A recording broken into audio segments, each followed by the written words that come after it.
The iron knocker fell 3 times against the ancient door, each strike echoing through the winter night like a death knell. Isolde's hand trembled as she withdrew it, her breath misting in the bitter air. Snow had begun to fall, dusting the shoulders of her threadbare cloak, settling into the dark waves of her unbound hair. She should not be here.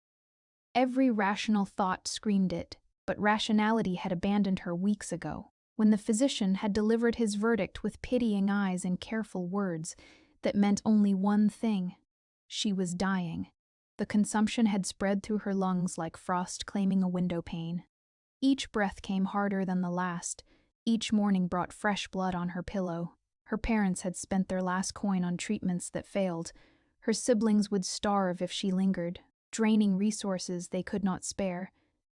Death would be a mercy, but death, she had learned, did not come quickly to the young. So she had walked through the forest at twilight, following the stories whispered in taverns and around hearthfires. Stories of the Gothic manor on Blackthorn Hill. Stories of the creature who dwelt within, ageless, powerful, and utterly removed from human warmth. Lord Ambrose Valerian, the vampire lord who had not been seen in the village for over a century, though his shadow still fell across their lives. The monster mothers invoked to frighten wayward children. The monster who could, if the legends held truth, grant death with a single touch. The door opened soundlessly. Isolde's breath caught, then dissolved into a wet cough that racked her frame.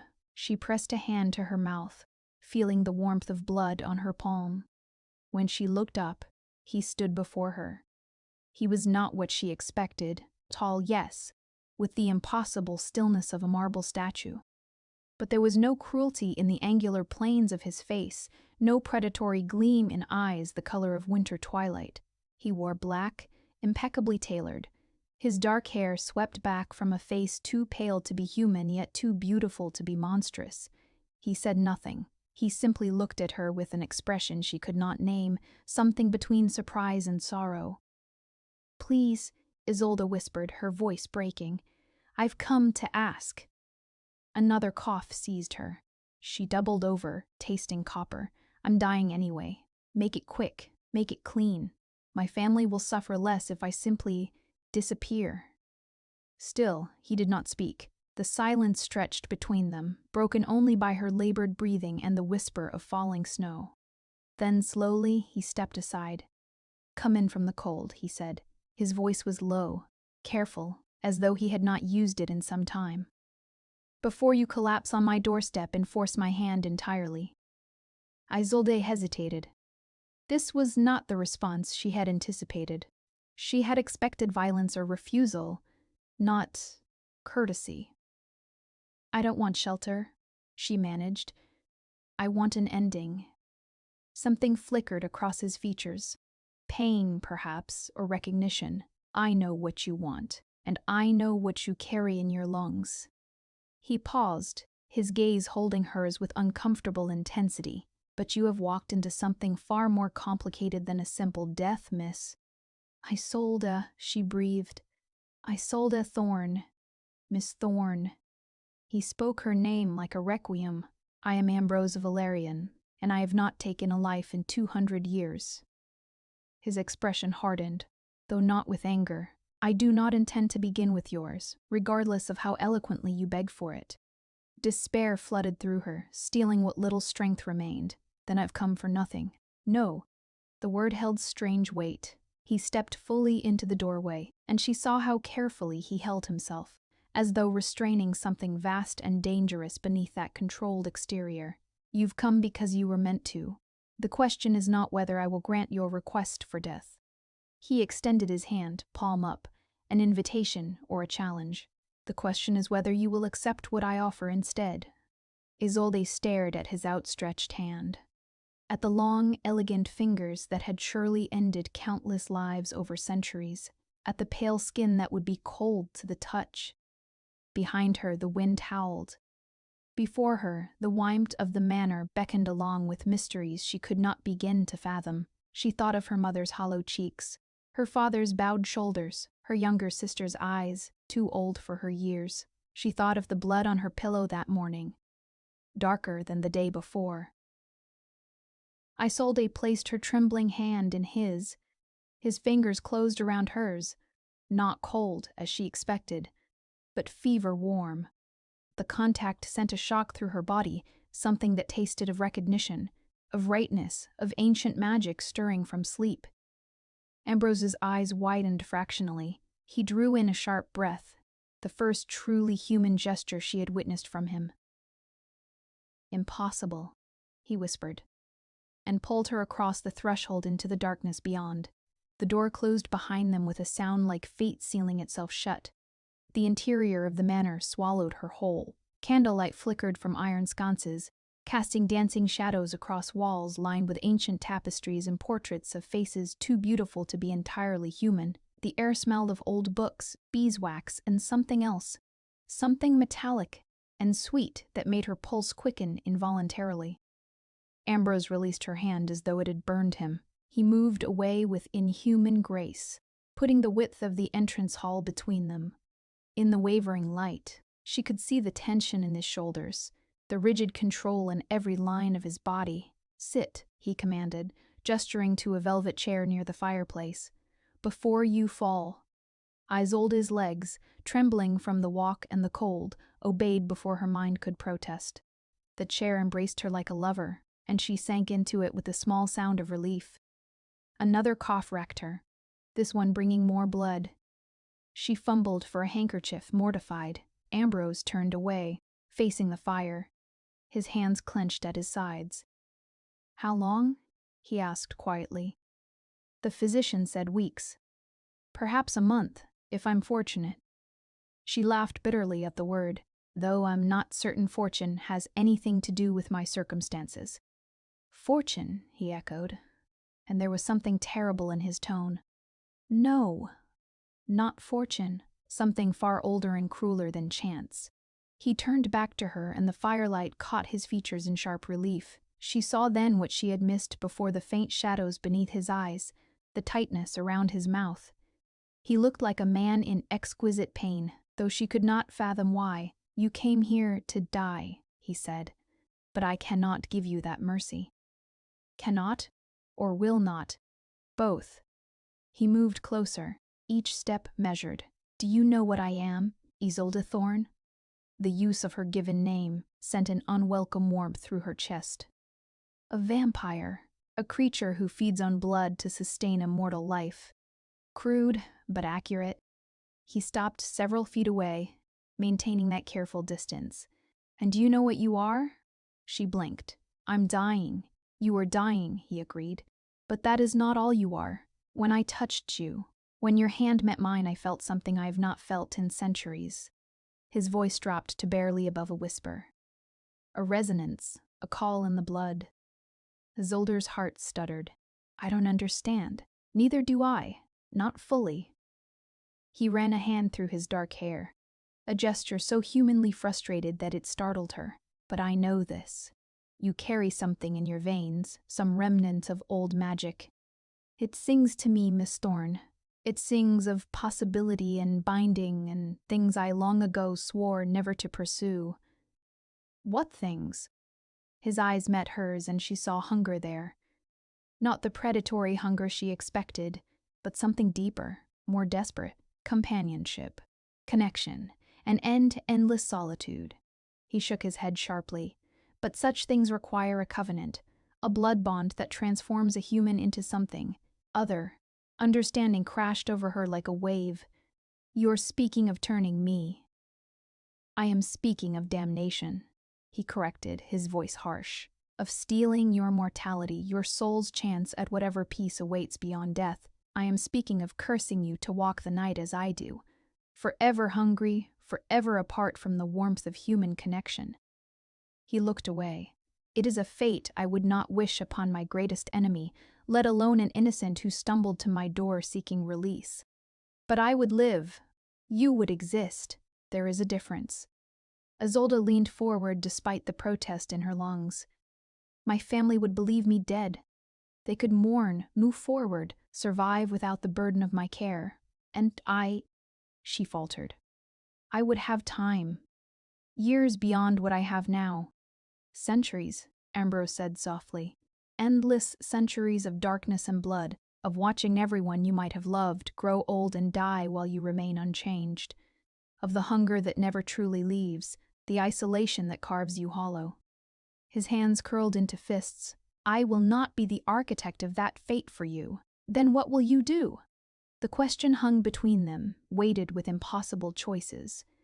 Outside, the wind howled against the manor's stone walls. Inside, the fire crackled, casting their shadows together on the ancient floor. Ambrose was silent for a long moment. When he finally spoke, his words were careful, as though each one cost him something precious. There is another way. A temporary measure, not a cure. He met her eyes. I could share my blood with you. Not enough to transform you, but enough to slow the disease's progress, to buy you time. Time for what? I don't know, he admitted, and the vulnerability in his confession made her chest ache. Perhaps time to say goodbye properly. Perhaps time to find another solution. His jaw tightened. Or perhaps time to prove that I am still capable of mercy without claiming He stopped abruptly. What? Isolde pressed. But Ambrose turned away again, his shoulders rigid. It doesn't matter. What matters is the choice before you. Accept my limited aid and return to your family with borrowed time, or remain here where I can monitor your condition and ensure you do not die alone in the night, bleeding into threadbare sheets. Neither option was what she had come for, neither was the clean ending she craved. Yet as she looked at the vampire lord's bowed back, at the tension evident in every line of his powerful frame, Isolde realized something unexpected. She wanted to understand him, wanted to unravel the mystery of why a creature capable of such easy violence would chain himself with such rigid control. If I stay, she said slowly, will you tell me why you've not taken a life in 2 centuries?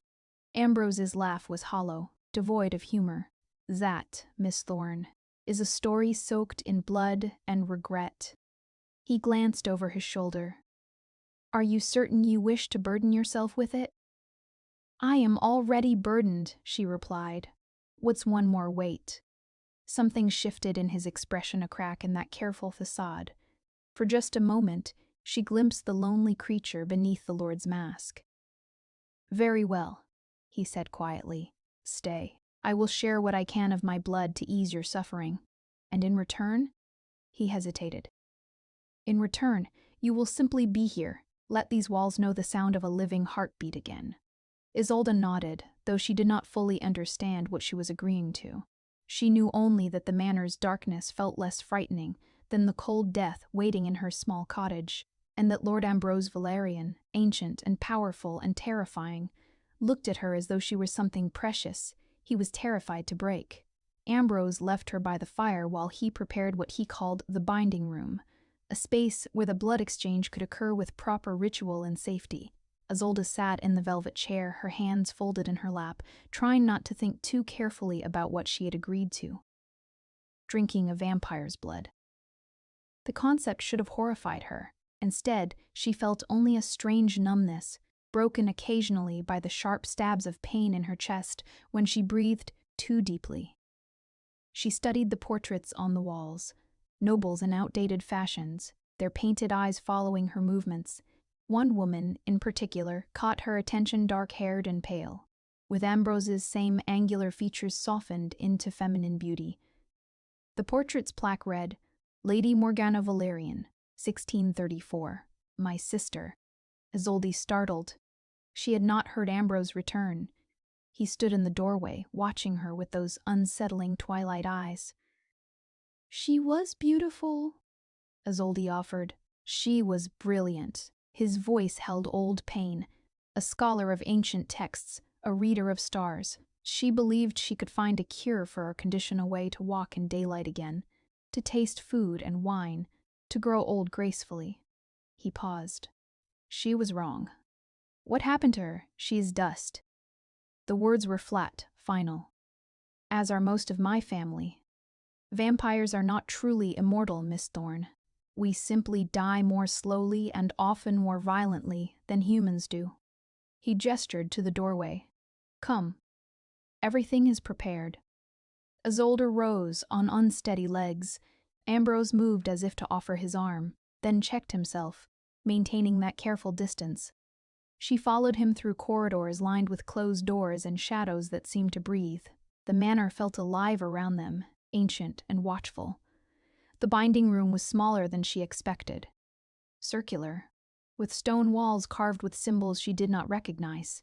Candles burned in a perfect ring, their flames unwavering despite the draft. In the center stood a small table bearing a silver chalice and a ceremonial knife, with a blade that gleamed like captured moonlight. "This is older magic," Ambrose explained, his voice taking on a lecturer's cadence. "From before the Christian church drove such practices underground. The sharing of blood, properly ritualized, creates a temporary link between donor and recipient." He picked up the knife, examining its edge. "It will not transform you, but it will strengthen you against the disease's ravages. For how long? Days. Perhaps a week, if fortune favors us." He set the knife down again. "We would need to repeat the ritual regularly to maintain its effectiveness."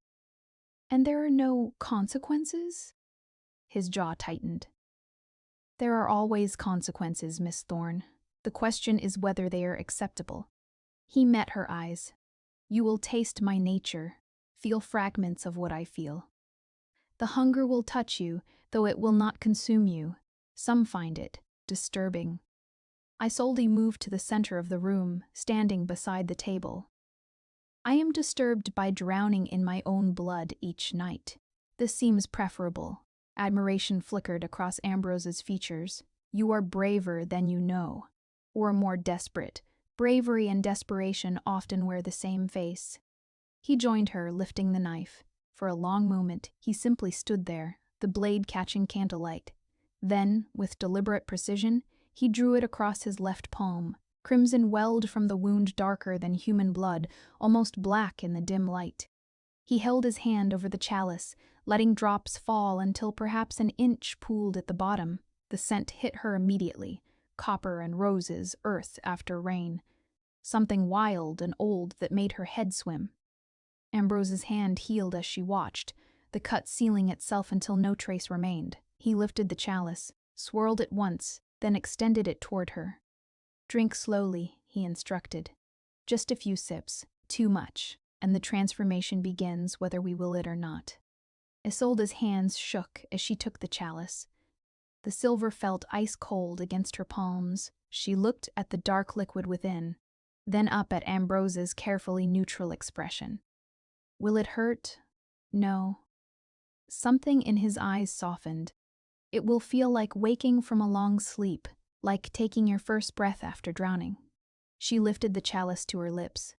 The first touch of blood on her tongue was electric. Warmth flooded through her, chasing away the persistent chill that had lived in her bones for weeks. She took another sip, and power surged beneath her skin. Not her power, but his, borrowed and bright and impossibly alive. The coughing that had plagued her eased. Her lungs expanded fully for the first time in months. Colors became sharper, sounds clearer. She could hear Ambrose's heartbeat impossibly slow, just 3 beats per minute, and smell the age of the stones surrounding them, the wax of candles, the leather of his boots. And she felt him, not thoughts precisely, but emotions bleeding through the connection, his careful control, his fear of what she represented, his hunger not for blood but for something else. Companionship, touch, an end to loneliness that stretched back centuries. Isolde lowered the chalice, gasping. What is this?" Ambrose took the cup from her trembling hands. "The bond," he said quietly. "Weaker than a full turning, but present nonetheless. You feel what I feel, for a brief time. It will fade." But it did not feel like fading.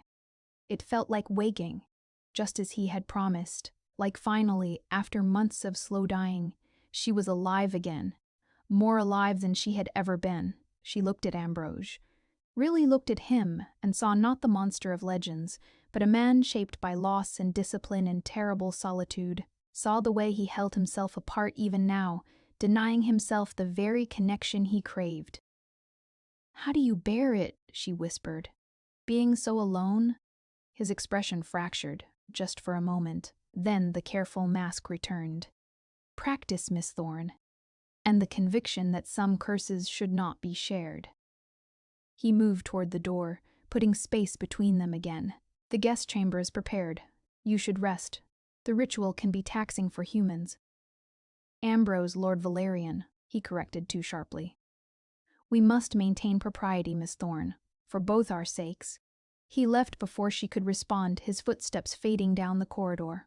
Isolde stood alone in the circle of candles, tasting roses and copper on her tongue, feeling the phantom echo of his heartbeat in her chest, and wondering what she had truly begun. The guest chamber was opulent in its austerity, a four-poster bed draped in midnight velvet, a wardrobe of dark wood, a window overlooking snow-covered grounds. Someone, Ambrose himself, she assumed, for no servants appeared, had laid out a nightgown of white silk and left fresh water in a porcelain basin. Isolde changed mechanically, her mind still reeling from the ritual. The borrowed strength sang through her veins, pushing back the disease's grip. For the first time in months, breathing did not hurt.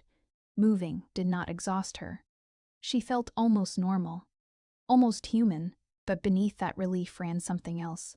Awareness of Ambrose somewhere in the manor, moving through his nightly routines. The bond had not faded as he promised. She could still sense him, a distant presence at the edge of her consciousness, like a candle flame, glimpsed through fog. Was he aware of her as well? Could he feel her confusion, her unwelcome curiosity about him? She climbed into the bed, sinking into softness she had never experienced in her family's modest cottage. The sheets smelled of lavender and something older time itself, perhaps. Outside, snow continued to fall, muffling the world in white silence. Sleep should have come easily after the day's trials. Instead, Isolde lay awake, staring at the canopy above. Questions circled her mind like ravens. Why had Ambrose truly agreed to help her? What had he meant about her blood calling to him, and why did the thought of leaving this dark manor, of returning to her former life, suddenly feel like a loss? Somewhere in the building, a clock chimed midnight. Footsteps approached her door, then paused. She held her breath, waiting. But whoever stood outside, Ambrose, certainly did not knock. After a long moment, the footsteps retreated. Isolde's chest ached with something that had nothing to do with disease. Morning came as a dim gray light through heavy curtains. Isolde woke slowly, luxuriously, without the immediate seizure of coughing that usually greeted dawn. The improvement was startling. She rose, dressed in the simple gown left for her better quality than anything she owned, yet modest in cut, and ventured into the corridor. The manor felt different by daylight, less oppressive, more melancholy. Dust motes danced in the air, and she could see how the tapestries had faded, how some portraits hung askew. This was a place suspended in time, preserved but not truly living. She found Ambrose in a library that stole her breath. 3 stories of books rose around a central atrium, accessible by spiraling staircases of wrought iron. The collection must have numbered in the thousands, ancient tomes bound in leather, newer volumes with gilt spines, scrolls in languages she did not recognize. He sat at a massive desk near the window, quill in hand, writing something in a leather journal. The morning light, weak and gray through heavy clouds, did not seem to harm him as legends claimed it should. The sunlight restriction is exaggerated, he said without looking up. I can tolerate indirect light. Direct sunlight, however, would reduce me to ash in minutes. I didn't mean to disturb you. You did not. He set down the quill, finally meeting her eyes. How do you feel? Better. Stronger. She moved closer, drawn by the books surrounding them. What are you writing? A journal. I have been keeping them for 200 years. He gestured to a shelf behind him, lined with identical leather volumes. A catalogue of isolation. The bitterness in his voice made her pause. You said you hadn't taken a life in 2 centuries. Is that when you began the journals? Ambrose was silent for a long moment. Then he stood, moving to one of the towering bookcases. He retrieved a volume older than the others, its leather cracked with age. He held it, but did not open it. There was a village, he said quietly. A plague had struck. The people were dying in droves, men, women, children. I was younger then, still adapting to what I had become. He stared at the journal as though it might burn him. I thought I could help. I offered my blood as medicine, as I have offered it to you. I thought I was being merciful. What happened? The village turned. His voice was hollow. All of them. I had not understood the mechanics properly. The amount required for healing versus transformation, I was careless. And when dawn came, when they felt the sun's hunger for the first time, they panicked. He finally looked at her. They tore each other apart in their terror and newborn hunger. By nightfall, the village was a charnel house. I was forced to destroy them. Every single one. Horror and pity warred in Isolde's chest. You've carried that guilt for 200 years. Guilt is insufficient. He returned the journal to its shelf with exaggerated care. I carry the weight of 147 souls destroyed by my hubris. I swore that day never to turn another, never to kill again, never to pretend I could be anything other than the monster I am. You are not a monster. He laughed, sharp and cutting. You have known me for one night, Miss Thorne. You have seen my control, my courtesy. You have not seen what I am when the hunger takes hold, when decades of denial finally break through discipline. He moved to the window, silhouetted against gray light. I am a predator wearing the skin of civilization. Every moment of restraint is a battle. Every drop of borrowed blood from butchered animals is a poor substitute for what I truly crave. And yet, you abstain. Abstention is not virtue. It is merely fear of repetition. He pressed one hand against the glass. You should understand what you are dealing with, Miss Thorne. I am not your salvation. I am a temporary reprieve, nothing more. Isolde approached until she stood beside him, separated by a careful foot of space. Then why did you let me in? Because when I touched your hand, I felt something I thought long dead. His voice dropped to barely a whisper. Hope. Possibility. As though some invisible thread connected us across centuries and circumstance. He turned to her, and the raw vulnerability in his eyes made her breath catch. And I am weak enough, selfish enough, to grasp at even false hope. What if it's not false? Then we are both fools. But he did not move away, neither did she. They stood together in the gray light, the snow falling beyond the window, the weight of his confession hanging between them like a third presence. Isolde realized that she could still feel the bond fainter than before, but present, could still sense the war raging beneath his controlled exterior. Hunger versus discipline, hope versus fear, isolation versus the dangerous possibility of connection. Teach me, she said suddenly. Ambrose blinked. Teach you what? Everything. Your nature, your history, the magic that runs through this place. She gestured to the library surrounding them. I have weeks, perhaps less. Let me understand what you are before.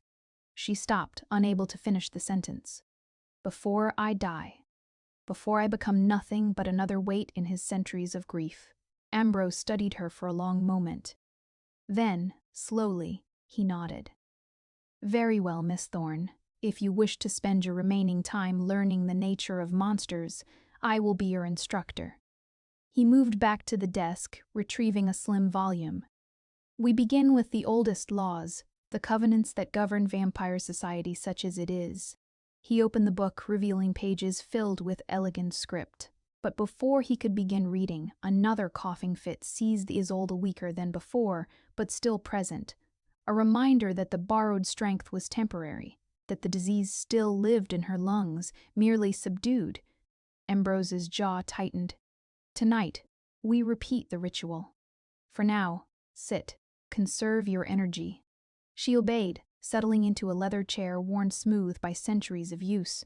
Ambrose began to read, his voice steady and measured, explaining the intricate hierarchies of the immortal world. But Isolde found herself watching him more than listening, noting the way candlelight played across his features, the careful control in every gesture, the profound loneliness that radiated from him like cold from stone. And she wondered, not for the first time, which of them was truly dying. The days fell into a pattern. Mornings in the library, where Ambrose proved to be a patient if exacting teacher. Afternoons, exploring the manor's vast rooms, a ballroom frozen in time, a conservatory where dead plants lingered in crystalline suspension, galleries filled with artwork that spanned centuries. Evenings were reserved for the ritual, the blood exchange that kept the disease at bay. Each time they performed it, the bond between them strengthened.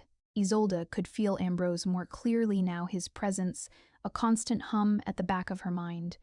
She wondered if he felt her as well, though he never mentioned it. On the 5th night, after the ritual, Ambrose led her to the conservatory. He had spent the afternoon there, she had learned, attempting to revive some of the dead roses. It seemed a futile gesture, but she understood the impulse to make something beautiful alive again, even briefly.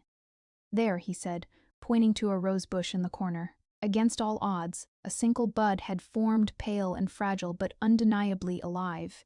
It bloomed today, the first living thing in this room in 50 years. Isolde moved closer, examining the miraculous flower. How did you manage it? Your presence, I believe. He said it simply, as though stating an obvious fact. Life calls to life, even dying life. The manor feels different with you here. Different how? He hesitated, then said quietly, less like a tomb. The words hung between them, heavy with meaning. Isolde reached out to touch the rosebud, her fingers trembling slightly. The borrowed strength from the ritual still sang through her veins, making her hyper-aware of everything: the greenhouse's cool air, the scent of earth and possibility. Ambrose standing so close she could feel the minimal heat of his body. Ask me, he said suddenly. She looked up. Ask you what? The question you have been avoiding for 5 days now.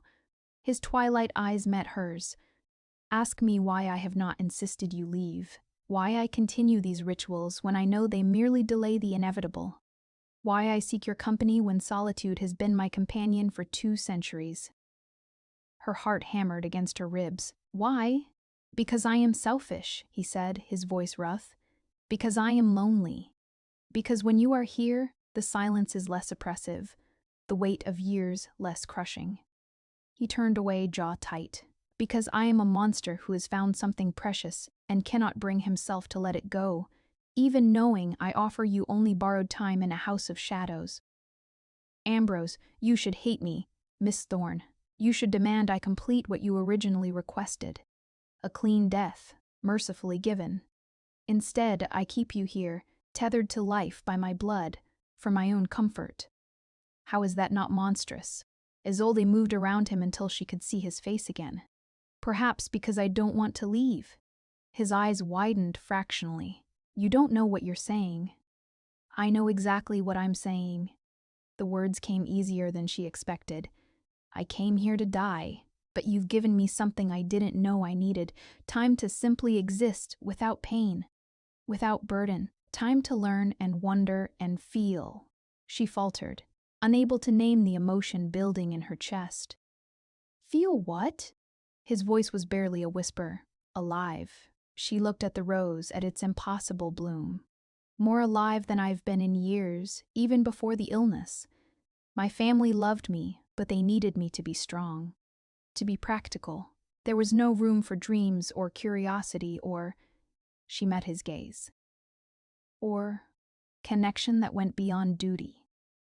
Ambrose's control finally cracked. He reached out, stopping just short of touching her face, his hand trembling in the air between them. You tempt me toward damnation, Isolde Thorne. The use of her given name sent warmth cascading through her. What damnation? The bond between us strengthens each time we perform the ritual. You must feel it. Soon it will be strong enough that I could. He closed his eyes, withdrawing his hand. I could offer you true immortality, not death, not mere borrowed time, but transformation, partnership, eternal existence at my side. The proposition should have terrified her. Instead, her treacherous heart leaped. And you consider that damnation? I consider it the height of selfishness. He opened his eyes and she saw anguish there. To take your mortality, your chance at peace, and bind you to this cursed existence simply because I cannot bear to lose you. Because I have grown accustomed to your heartbeat echoing through these halls. Because I... He stopped abruptly. Because you what? Because I am already half in love with you. The confession came out harsh, almost angry. And I have not felt anything resembling love in 2 centuries. I do not trust it. I do not trust myself with it. The world seemed to still.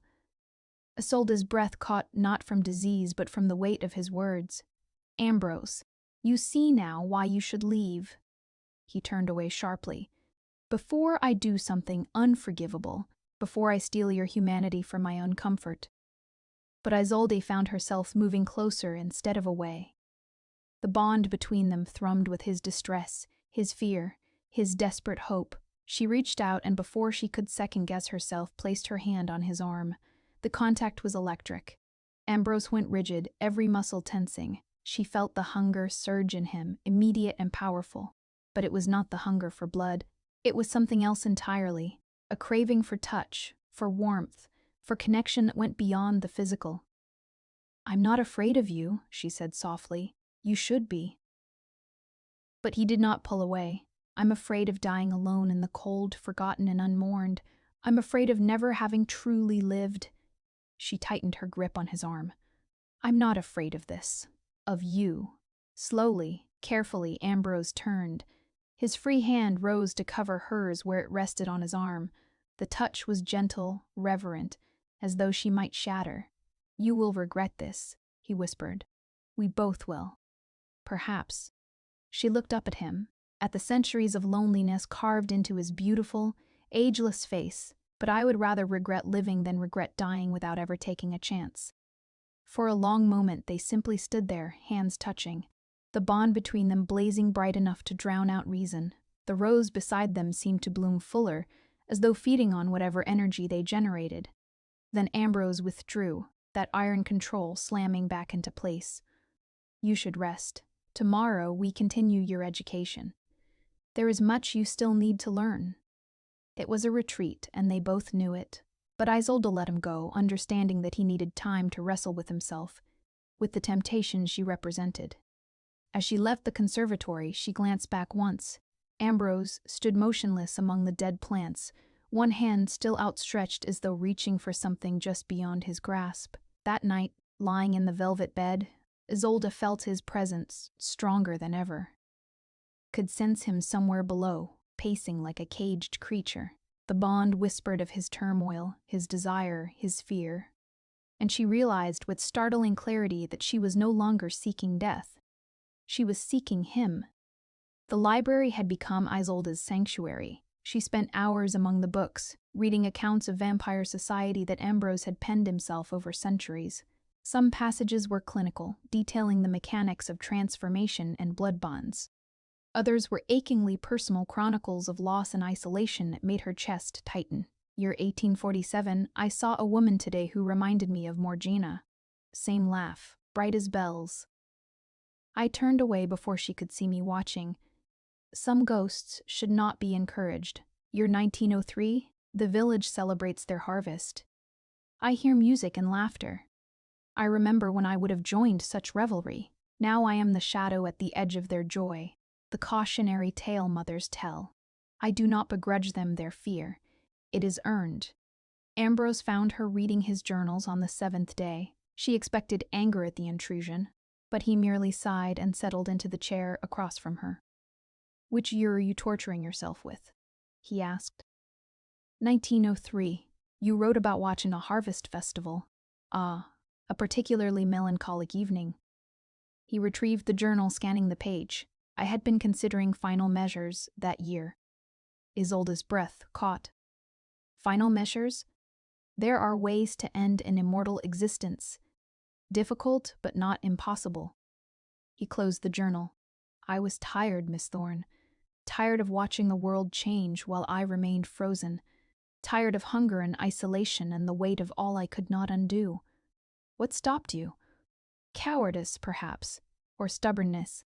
The conviction that surrendering to despair would dishonor those I had wronged. He met her eyes. I chose to endure, but endurance is not the same as living. And now? The question escaped before she could stop it. Ambrose's expression shifted, something unguarded crossing his features before his control reasserted itself. Now I find myself reluctant to embrace darkness when there is finally light in these halls again. The implication hung between them, unspoken but understood. Isolde set the journal aside carefully. Show me more, not just the grief. Show me what you were before. Before I was a monster? Before you were alone. He studied her for a long moment, then stood. Come with me. Ambrose led her to a room she had not yet explored, a portrait gallery on the manor's third floor. Paintings lined the walls in careful chronology, depicting the Valerian family across centuries. He stopped before a particularly large canvas showing a group of 7 figures. My family, he said quietly, before the plague that took them, before I became what I am. Isolde examined the faces. Ambrose stood at the center, younger looking, his expression open and unmarked by tragedy. Around him clustered others with the same distinctive features, the dark-haired woman she recognized as Morjana, an older couple who must be parents, 3 others who bore the Valerian stamp. You were close, she observed. We were everything to each other. The Valerians were scholars and mystics, seekers of hidden knowledge. We believed we could unlock the secrets of immortality through study rather than curse. His jaw tightened. We were arrogant and wrong. The ritual we attempted had consequences we did not anticipate. I alone survived the transformation properly. The others... He trailed off. I'm sorry. Sorry does not resurrect the dead. But his voice lacked heat. He simply sounded tired. This is what I was, Isolde. A man who believed knowledge could conquer death, who thought himself clever enough to circumvent natural law. He gestured to the painting. That man is gone. What remains is just a shadow wearing his face. Isolde looked between the painted Ambrose and the real one. Saw the similarities, yes, but also the profound differences carved by centuries. I don't see a shadow. I see someone who has survived impossible grief and maintained his humanity despite every reason to surrender it. You see what you wish to see. I see what's true. She turned to face him fully. You could have killed me that first night. Could have taken what you craved without thought or consequence. But you chose mercy instead. Chose to help, even knowing the personal cost. That's not the action of a monster. Ambrose's control wavered. She saw it in the way his hands clenched, the way his breathing, normally so controlled, quickened slightly. You make it sound noble. It was merely... Merely what? Selfish. The word came out raw. I wanted you here. Wanted to keep something beautiful and alive in this mausoleum. So I clothed my desire in altruism and convinced myself I was being merciful when truly I was simply lonely enough to damn us both. Then we're both selfish, Isolde said. Because I want to stay. Not out of gratitude or lack of options, but because here with you I feel seen, valued. As though I'm more than just a burden to be managed. You were never a burden. To my family, I was. They loved me, but my illness strained them to breaking. Every cough, every blood-stained cloth, every coin spent on useless treatments, it weighed on them. On me. She stepped closer. Here, I'm simply myself, learning and talking and existing without apology. Do you know how rare that is? Ambrose looked at her with something like wonder. You speak of temporary respite as though it's salvation. Perhaps for me it is. Perhaps for me it is. Perhaps salvation doesn't require eternity. Perhaps it's just this. Now, whatever time we have. The bond between them flared, and Isolde felt his response before he spoke, longing so acute it bordered on pain, fear of loss, desperate hope that maybe, just maybe, this fragile connection could last. Isolde, her name on his lips was a prayer. I cannot give you forever. The ritual is reaching its limits. Your body builds tolerance to my blood. Soon it will not be enough to hold the disease at bay. Her heart lurched. How long? Days. Perhaps a week. He looked away. I have been monitoring your condition. The improvement has plateaued. Soon you will face a choice, transformation, or death. There is no third path. The words should have devastated her. Instead, Isolde felt strange calm, as though she had known all along that this moment would come. And if I choose transformation, then you become what I am, immortal, cursed, bound to darkness and blood and me. His voice dropped to barely a whisper. Forever. Would that be so terrible? For you? Yes. He finally met her eyes again. I would be stealing your humanity, your soul, everything that makes you precious, binding you to existence you did not choose, simply because I am too weak to let you go. You're assuming I haven't already chosen. Ambrose went very still. What are you saying? Isolde took a breath deeper now, without pain thanks to his blood. I'm saying I came here to die. But I found something worth living for instead, even if that life is not the one I imagined. You cannot possibly understand what you would be accepting? Then tell me. She moved closer still, until only inches separated them. Tell me everything. The hunger, the isolation, the weight of centuries. Don't spare me. Let me decide with full knowledge what I'm willing to become. For a long moment, Ambrose simply stared at her. Then, slowly, he raised one hand to her face, hovering without touching, as though contact might shatter his resolve. You ask me to explain hunger to someone who has never starved, he said softly, to describe endless years to someone who has barely seen 20. How can I make you understand? Try. His hand dropped. Very well. Come with me. If you truly wish to understand, I will show you what I am when control fails. There was warning in his voice, promise of something dangerous. But Isolde did not hesitate. Show me. They descended into the manor's depths, to rooms Isolde had not known existed. And with each step downward, she felt Ambrose's careful control beginning to fray. The lowest level of the manor was carved from living rock. Ancient cells lined the corridor, their iron doors hanging open like broken jaws. Ambrose led her past them without explanation, moving deeper into the earth until they reached a chamber that stole her breath. It was beautiful in a terrible way, walls covered in carved symbols that seemed to writhe in the torchlight. Chains hanging from ceiling hooks, dried blood staining the stone floor in patterns that suggested ritual rather than violence. This is where I come when the hunger becomes unbearable, Ambrose said, his voice echoing. Where I chain myself until the worst passes. Where I remember what I truly am beneath the civilized veneer. Isolde felt fear for the first time since entering his home. Not of him precisely, but of the suffering this room represented. How often? Once a month, perhaps. Sometimes moreth. He trailed off. If what? If I allow myself to feel too much, to hope too much, to desire what I should not have. His eyes found hers in the dim light. Emotion feeds the hunger, Isolde. Joy and sorrow, anger and love. They all stoke the fire. So I learned to feel nothing, became a creature of pure discipline and routine. Until I arrived.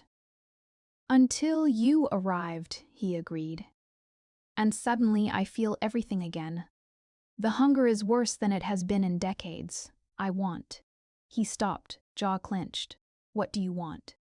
Ambrose moved to one of the walls, pressing his palm against the carved stone.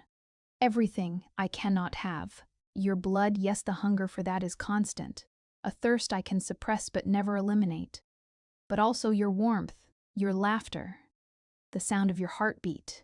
I want to hold you, taste you, bind you to me so completely that you can never leave. His hand curled into a fist. I want to consume you, Isolde, body and soul, and that terrifies me more than centuries of solitude ever did. The confession should have sent her running. Instead, Isolde found herself approaching him. The bond between them blazed, showing her his turmoil, the war between hunger and honor, desire and discipline. She saw him as he truly was, a creature balanced on a knife's edge, using every ounce of will to maintain control. What if I want to be consumed? She whispered. Ambrose spun to face her, and for the first time she saw his control truly fracture. His eyes had darkened to pure black, pupils blown wide. When he spoke, his voice held an edge that raised goosebumps on her skin. "You don't understand what you're saying." "Then show me."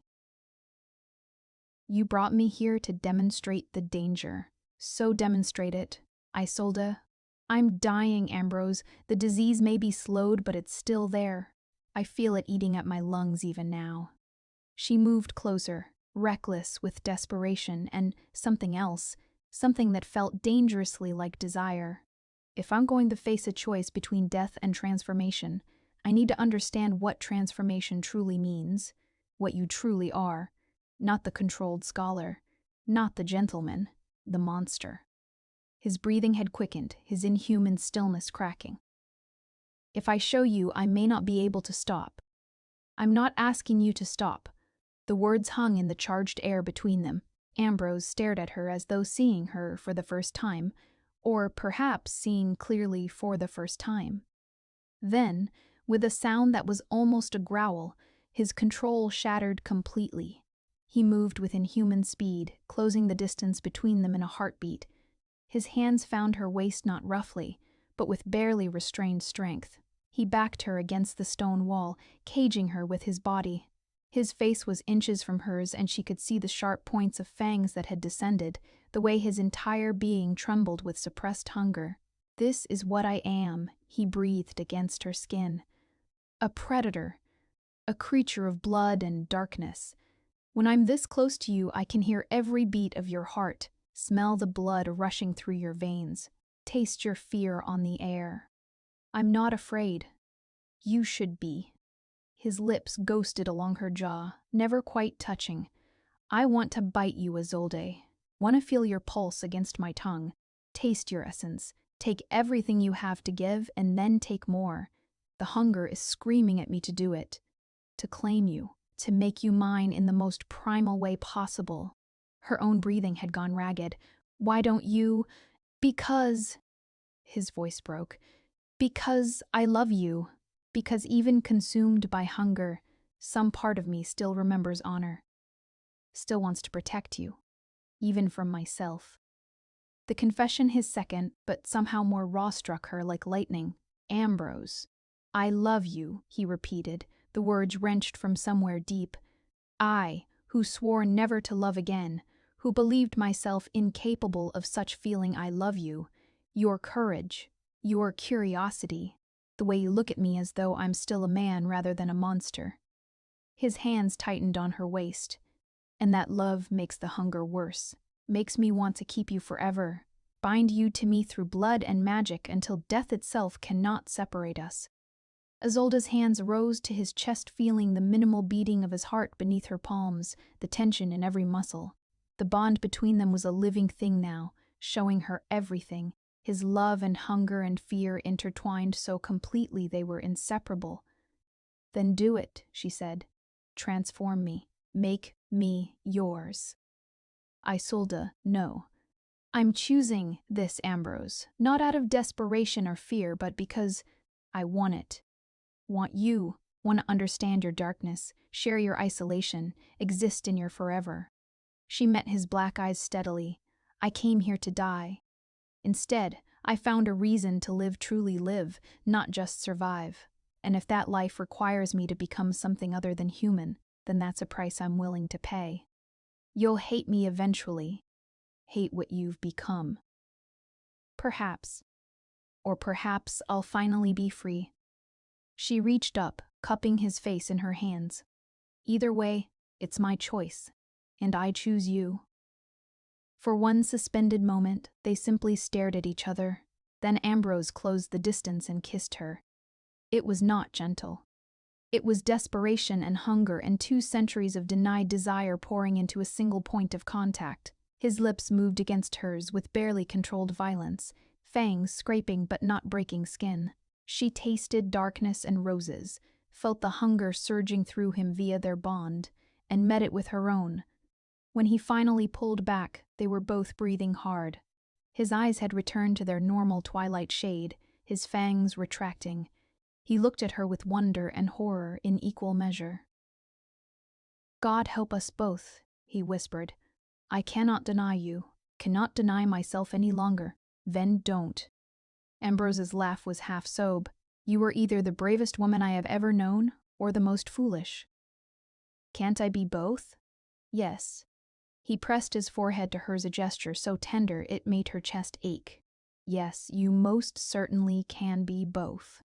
They stood there in the depths of the manor, in the room where he fought his demons, and made a choice that would echo through eternity. Tomorrow night, Ambrose said finally.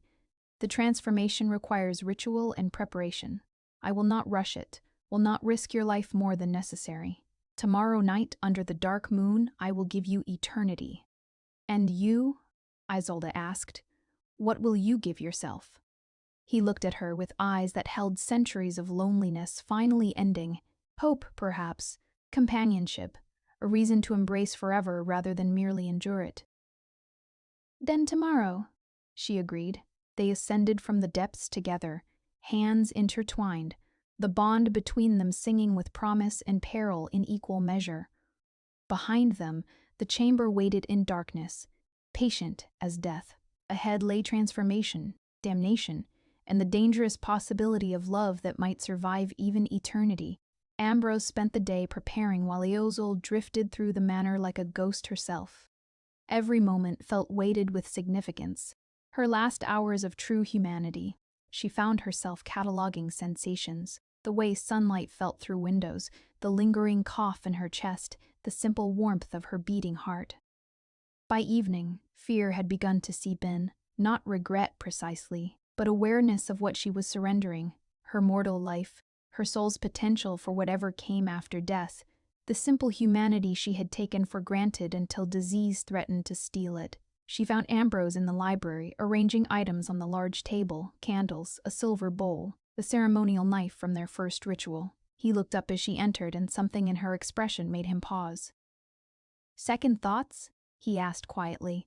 10th thoughts? Perhaps. 100th. She managed a weak smile. Is that normal? Fear is not only normal, it's sensible. What you're about to do, what we're about to do, is irrevocable. He set down a bundle of dried herbs. I will not hold it against you if you wish to reconsider. To die human, rather than live as I do. The offer was genuine. She could see it in his eyes, feel it through their bond. He would let her go, would grant her the original mercy she'd requested, even though it would destroy him. That certainty his love, despite the cost, steadied her resolve. No, she said. I'm afraid, but I'm certain. There's a difference. Ambrose nodded slowly. Then we proceed.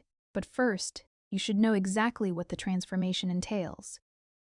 He explained in clinical detail the exchange of blood, the death that would follow, the 3 days of darkness before awakening, how she would feel her heart stop, her lungs still, every mortal function cease, how the hunger would wake her, all-consuming and terrible. The first feeding is the most dangerous, he said. The newborn hunger is almost impossible to control.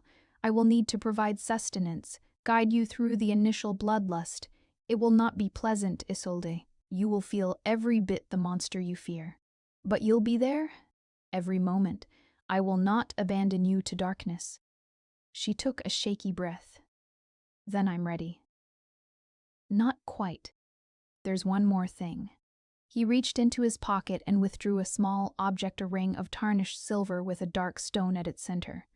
This was Morgana's. She intended it as focus for her studies, a way to anchor herself to humanity even through transformation. His voice roughened. She never had the chance to use it. I would have you wear it, if you're willing.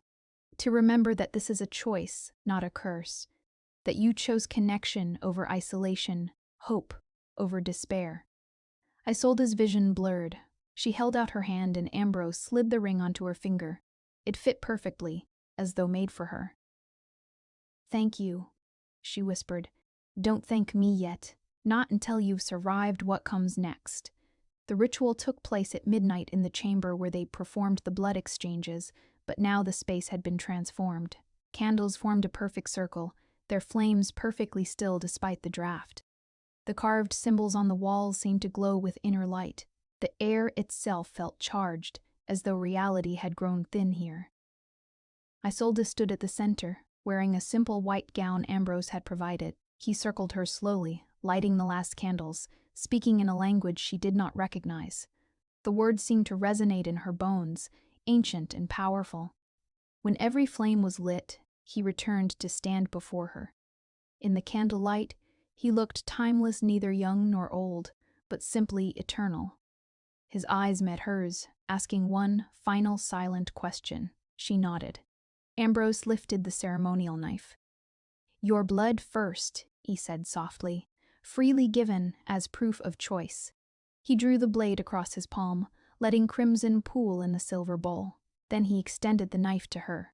Isolde's hand trembled as she took it. The blade was cold against her skin. She pressed it to her palm and pulled, feeling the sharp bite of pain, watching her blood well up darker than his, still carrying the warmth of life. She let it drip into the bowl, mingling with his. The two blood types swirled together, and where they met, something sparked actual light, brief and bright.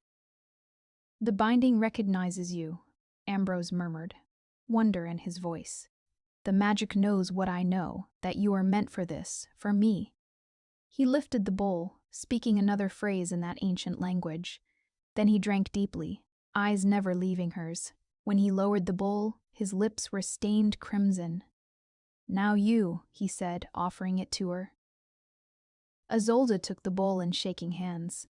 The scent hit her immediately, copper and roses and something electric that made her skin prickle. She raised it to her lips and drank. The effect was instantaneous. Power flooded through her, so intense it was almost painful. Every nerve ignited. She felt Ambrose's presence explode in her mind, not just his emotions now, but his thoughts, his memories, his very essence merging with hers. She saw his sister's face, felt his guilt over the destroyed village, experienced his 2 centuries of loneliness, as though it were her own. And beneath it all, she felt his love, vast and deep and terrifying in its intensity. The bowl fell from nerveless fingers. Ambrose caught her as her legs gave out, lowering her gently to the floor. His face swam above her, beautiful and concerned. "The next part is harder," he said, and there was apology in his voice. "I'm sorry. Isolde, I'm so sorry." She tried to ask what he meant, but her voice wouldn't work. Her body felt strange, distant, as though she were separating from it. Then Ambrose's face descended and she felt the sharp pressure of fangs against her throat. The bite was not painful. Instead, it felt like falling a long, slow descent into darkness. She felt her blood flowing out, felt her heartbeat slowing, felt life itself beginning to ebb, but Ambrose's arms were around her, solid and real. And through their bond she felt his anguish at what he was doing. "I'm sorry. I'm sorry. I love you. I'm sorry." Her heart gave one final flutter. Then stillness. Isolde Thorn died in the arms of the vampire lord, her last thought not of fear, but of curious anticipation for what came next. Death was not darkness. It was a vast gray nothing, a space between spaces where time had no meaning. Isolde floated there, aware but not conscious, existing but not living. Then, somewhere in the distance, she felt a pull, Ambrose's voice calling her back, his blood in her veins, rewriting her from the inside out. The bond between them blazing like a beacon, refusing to let her drift away. The transformation had begun. For 3 days and nights, Isolde lay in the manor's depths, neither alive nor fully dead. Her body changed in ways both terrible and wondrous. Bones strengthening, senses sharpening, the disease in her lungs burning away as something else took its place. And through it all, Ambrose sat vigil, speaking to her, reading to her, holding her hand and promising that when she woke, she would not face the darkness alone. On the 3rd night, as the clock struck midnight, Isolde Thorn opened her eyes, and for the first time in her existence, she was truly hungry. The world had changed, or perhaps Isolde had changed, and the world simply revealed itself as it had always been. Colors were sharper, sounds clearer. She could hear the mice in the walls, smell the age of the stones surrounding her, feel the vibration of Ambrose's careful breathing. And beneath it all, overwhelming everything else, Hunger. It crashed over her like a wave, primal and all-consuming. Her mouth ached, and she realized fangs had descended. Her body tensed, every instinct screaming at her to hunt, to feed, to take what she needed. Isolde. Ambrose's voice cut through the red haze. Look at me. Focus on my voice. She turned toward him, and the movement was too fast. She was suddenly inches from his face without remembering how she got there. His scent overwhelmed her. Blood and power and something uniquely him. The vein in his throat pulsed visibly, hypnotically. Easy, he said, no fear in his voice despite her obvious threat. I know it's difficult. The newborn hunger is nearly impossible to control. But you're stronger than it. You're stronger than you know. I can't. Her voice came out rough, unfamiliar. It hurts. I know what you need. He gestured to a table she hadn't noticed, where a crystal decanter sat filled with dark liquid. Animal blood, not as satisfying as human, but it will take the edge off, allow you to think clearly. But Isolde couldn't tear her gaze from his throat, from the promise of sustenance right there so close she could taste it. You, she managed. I want you. No. Not for your first feeding. It's too dangerous. The bloodlust combined with our bond could create something neither of us can control. His hands rose to cup her face, forcing her to meet his eyes. Trust me, Isolde. I've done this before. Animal blood first.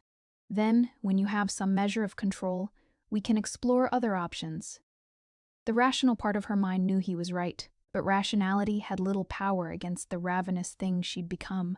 She trembled in his hold, fighting herself, feeling the monster he'd warned her about rising to the surface. Help me, she whispered. Please, I don't want to hurt you. You won't. He moved with careful deliberation, retrieving the decanter and a crystal glass. He poured, then pressed the glass into her shaking hands. Drink, slowly. Let your body adjust. Isolde lifted the glass to her lips. The scent hit her first less appealing than Ambrose's blood, but still calling to the hunger. She drank, and power flooded through her anew, not as intense as the transformation, but satisfying in a way she'd never experienced. The hunger receded slightly, enough for thought to return. She drained the glass. Then another, and another, and another. With each one, the red haze cleared a bit more, though the underlying hunger never disappeared entirely. It never will, Ambrose said, reading her expression. The hunger is eternal, Isolde. We learn to manage it, to quiet it, but it never truly leaves. This is what I tried to warn you about, the constant battle between control and instinct. I understand now. She set down the empty glass with exaggerated care, afraid her new strength might shatter it. How do you bear it? Centuries of this craving, practice, discipline, and now. He smiled slightly. Now I have something to fight for beyond mere survival, someone worth maintaining control for. Isolde looked at her hands. They seemed the same, yet different, paler, stronger, holding the potential for violence she'd never possessed as a human. What am I now? You are vampire, immortal, powerful beyond human comprehension. Ambrose moved closer, cautious but not afraid. You are also still yourself. The transformation changes the body, sharpens the senses, grants power, but the soul remains. You're still Isolde Thorn, still the woman who knocked on my door begging for death and found something else instead. Am I? Yes, though it may take time to believe it. The first weeks are disorienting, learning your new capabilities, adjusting to the hunger, understanding what you've become. His hand found hers, intertwining their fingers. But I will guide you through all of it. You won't face this alone. The touch grounded her, pushed back against the chaos in her mind, threw their bond so much stronger now. Blazing like a sun, she felt his certainty, his love, his determination to see her through this transformation. I died, she said suddenly, the memory surfacing. I felt my heart stop. Felt everything stop. You did. And you came back. That's the nature of our curse. We Trade one life for another. Die to be reborn as something other. He squeezed her hand. I'm sorry. I know, I warned you, but knowing and experiencing are different things. I'm not sorry. The words surprised her, but they were true. It hurt. It hurt, it was terrifying. But I'm here, alive or whatever this is, with you. That seems worth the cost. Ambrose's expression softened. Ask me in a century if you still feel that way. I will. He laughed, a sound she'd never heard from him before, genuine and unguarded. It transformed his face, making him look almost mortal. Such certainty from someone less than an hour old in misform. Not certainty, hope. She looked down at their joined hands, at Morgiana's ring still on her finger. You gave me that, remember? A reason to hope rather than despair. And you gave me. He stopped, voice thick. Everything. A reason to embrace eternity rather than simply endure it. They stood in silence for a moment, the weight of what they'd done settling over them. Isolde tested her new senses, marveling at details she'd never noticed as a human. She could see individual dust motes in the air, hear Ambrose's slow heartbeat, smell the ancient wood and stone of the manor. The world had become vast and intricate and overwhelming. What happens now? She asked. Now you learn. To move with control rather than supernatural speed. To feed without killing. To exist in a world of humans without revealing what you are. His thumb traced patterns on the back of her hand. It's not easy, but we have forever to practice. Forever, she echoed. The word felt strange on her tongue, too large, too impossible. That's a long time. It is, terrifying and precious in equal measure. He pulled her closer, until they stood chest to chest, but less terrifying when shared. Isolde felt the hunger stir again, but now it was mixed with other things, desire, curiosity, love.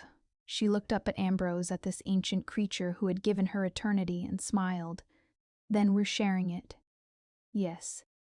He leaned down, pressing his forehead to hers, for however long forever lasts. Through their bond she felt his relief, his joy, his lingering fear that she might still come to hate him for what he'd made her. She sent back her own emotions, gratitude, love, determination to prove that her choice had been right. They stood together in the depths of the manor, newly bonded, newly transformed, facing an endless future that no longer seemed like a curse. Outside, dawn approached, but for the first time in 2 centuries, Ambrose did not dread it. For the first time in her life, neither did Isolde.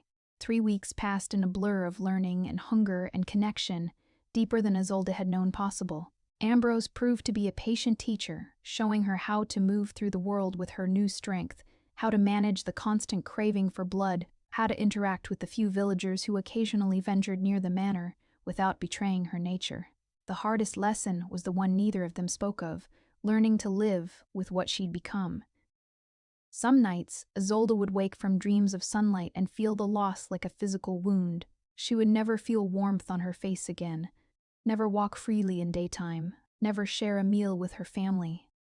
The life she'd known was gone, traded for something vast and strange and isolating. On those nights, Ambrose would find her standing at the windows, staring at the darkness outside. He never tried to fix her grief or dismiss it. He simply stood beside her, a silent presence, letting her process the weight of eternity. But there were also nights of discovery and wonder. Nights when she tested her supernatural speed, racing through the forest faster than thought. Nights when Ambrose shared memories of centuries past, showing her the world as it had been. Nights when they simply existed together, reading in the library or walking the manor's halls, finding comfort in shared silence. The bond between them grew until Isolde could not say where she ended and Ambrose began. She felt his emotions as her own, sensed his presence even when rooms separated them, heard his thoughts bleeding into hers. It should have been suffocating. Instead, it felt like finally being whole. On the night of the dark moon, exactly 1 month after her transformation, Ambrose led her to the conservatory. The roses he'd tended had multiplied, climbing the glass walls in profusion. Moonless night pressed against the windows, and in that darkness, the flowers seemed to glow with their own internal light. There's one final ritual, Ambrose said, his voice quiet in the perfumed air. Not required, but traditional. A covenant between bonded vampires that solidifies the connection, makes official what is already true. A marriage, in a sense. Though it predates that human institution by millennia, it's a promise that we face eternity together, that we do not abandon each other to solitude, no matter what the centuries bring. Isolde studied his face in the dim light. Despite their connection, she felt his uncertainty, his fear that he was pushing, asking too much, rushing what should develop naturally. You're afraid I'll refuse. I'm afraid I'm being selfish again, binding you even more tightly to me when you should be free to discover what you are, what you want. Ambrose. She moved to him, taking his hands. I chose this, I choose you, not out of obligation or gratitude, but because, in a very short time, you've become essential to me. My anchor in the darkness, my reason for facing forever. You deserve better than a monster haunted by his past. I deserve someone who sees me as I am and loves me anyway. Someone who gave me not death, but possibility. Someone willing to share the burden of eternity. She tightened her grip on his hands. I deserve you. And you deserve to be happy after 2 centuries of self-imposed penance. Something broke in his expression, the last barrier finally crumbling. I don't know how to be happy. I've forgotten. Then we'll learn together. She pulled him down until their foreheads touched. Teach me this ritual. Make it official. Let me be your covenant and companion for however long forever lasts. Ambrose made a sound that might have been a laugh or a sob. Then he kissed her not with the desperate hunger of their first kiss, but with something deeper. Reverence, gratitude, love refined by centuries of isolation ending at last. When they pulled apart, he said, the ritual requires blood exchange again. Always with our kind it comes back to blood. Then let's not delay. He retrieved the ceremonial knife, the same one used for her transformation, cleaned and polished until it shone. Without hesitation, he drew it across his palm. The wound healed almost instantly, but not before crimson welled up. Isolde took his bleeding hand and raised it to her lips. The taste of his blood was familiar now, but it still sent power singing through her veins. She felt his essence, his love, his hope mingling with her own nature. Then she took the knife and cut her own palm. Ambrose caught her hand before it could heal, bringing it to his mouth. The intimacy of the act of feeding each other, sustaining each other, was overwhelming. Through their bond, emotions crashed together. Love and hunger, joy and residual grief, hope for the future, an awareness of the impossibility they'd chosen.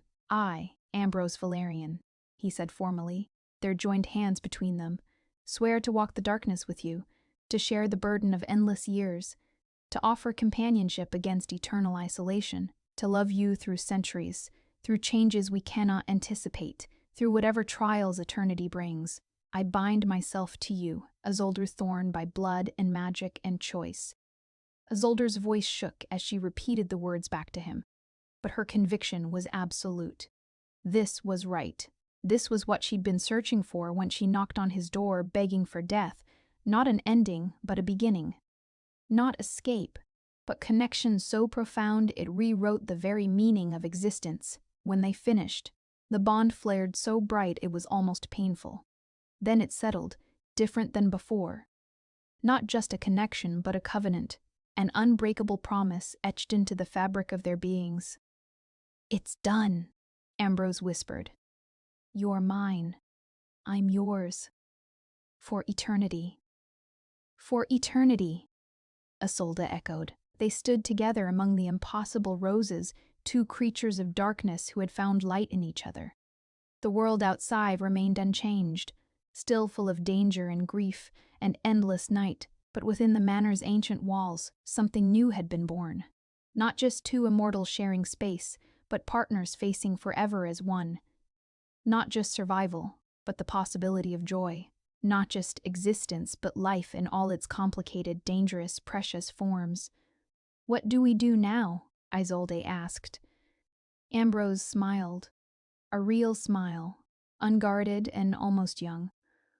Whatever we choose, we have forever to decide. Then let's start with this moment, just being here, together. Together, he agreed and pulled her close. They stood in the conservatory as midnight deepened. Two souls bound by blood and choice and love strong enough to sanctify even damnation. The roses bloomed around them, testament to the power of life persisting even in darkness. And for the first time in 2 centuries, Ambrose Valerian allowed himself to believe in happiness. Isolde had come to him begging for death. He had given her eternity instead, and in doing so, had saved not just her life, but his own soul. Some transformations, they learned, required only the courage to knock on the right door. 10 years passed like moments and lifetimes simultaneously. Isolde learned the truth of vampire existence, that time flowed differently when measured in centuries rather than years. Days blurred together, but individual moments stood out with crystalline clarity. She learned to hunt with precision rather than desperation, taking only what was needed and never more. Learned to move through human society with carefully maintained glamour, visiting the village occasionally to ensure no suspicion fell on the manor. Learned to embrace the darkness rather than mourn the lost light. And she learned Ambrose every scar on his soul, every memory carved into his ancient heart, every fear and hope and dream deferred for centuries. She helped him remember how to laugh, how to hope, how to exist as something beyond mere survival. Together they traveled, seeing the world Isolde had never known as a human. Paris at night, Venice beneath stars, forests in distant lands where no human had walked. They met others of their kind, some kind, others dangerous, all isolated in their own ways. But Isolde and Ambrose always returned to the manor, to the place where their story began. The conservatory became their sanctuary. Roses bloomed year-round now, fed by their shared power and the life that had returned to the once dead halls. They spent countless nights there, talking and simply being, learning what it meant to face eternity together. One night, as they sat among the flowers, Isolde said, "I should visit my family. Not as myself, of course they believe me dead. But I'd like to see them, know they're well." Ambrose tensed slightly. That's dangerous. Recognition is possible even through glamour. I know, but I need to see them, to know my choice didn't destroy them. He studied her for a long moment, then nodded. Then we go together. I won't let you face that pain alone. They traveled to her village under cover of darkness, hidden by magic and shadows. Isolde saw her family's cottage larger now, better maintained, heard laughter within. Through the window she glimpsed her parents, older but healthy. Her younger sister, grown and smiling. They had survived. Had thrived even, freed from the burden of her care. The sight should have hurt. Instead, Isolde felt only peace. They were well. They would live their mortal spans in happiness, and she had found something they never could: partnership beyond death itself. No regrets? Ambrose asked as they slipped away. Only that I can't tell them I'm happy. She took his hand. But I am, happier than I ever was in that life. Even as a monster? Even as a monster, she confirmed, because I'm a monster with you. They returned to the manor, to their roses and their books and their endless nights. And Isolde realized that immortality was not the curse Ambrose had feared. The curse would have been facing it alone. But together, they had transformed damnation into something else entirely, into partnership, into love, into the possibility that even creatures of darkness could build something beautiful from tragedy and choice. She had knocked on the vampire lord's door begging for death.